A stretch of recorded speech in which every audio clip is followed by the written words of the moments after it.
ಪಕ್ಷದ ತಾಯಂದ್ರೆ ಹಾಗೂ ಎಲ್ಲ ಅಣ್ಣ ತಮ್ಮಂದ್ರೆ ಹಾಗೂ ಹಿರಿಯ ಮುಖಂಡ್ರೆ ಹಾಗೂ ಎಲ್ಲ ಗ್ರಾಮ ಪಂಚಾಯತಿ ಅಧ್ಯಕ್ಷರೇ, ಮಾಜಿ ಅಧ್ಯಕ್ಷರುಗಳೇ, ಎಲ್ಲ VSSN ಹಾಲು ಉತ್ಪಾದಕ ಸಂಘಗಳ ಅಧ್ಯಕ್ಷರ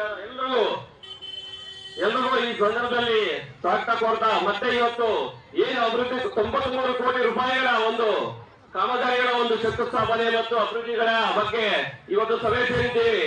ಬೂದಿಕೋಟೆ ಗ್ರಾಮದಲ್ಲಿ ಇದುವರೆಗೂ ಯಾವುದೇ ಶಾಸಕರು ಮಾಡದೇ ಇರ್ತಕ್ಕಂತ ಸುಮಾರು ಎಲ್ಲಾ ಕೆಲಸಗಳು 90% 90 ಭಾಗ ಮುಗಿಸಾಗಿದ್ದಾರೆ.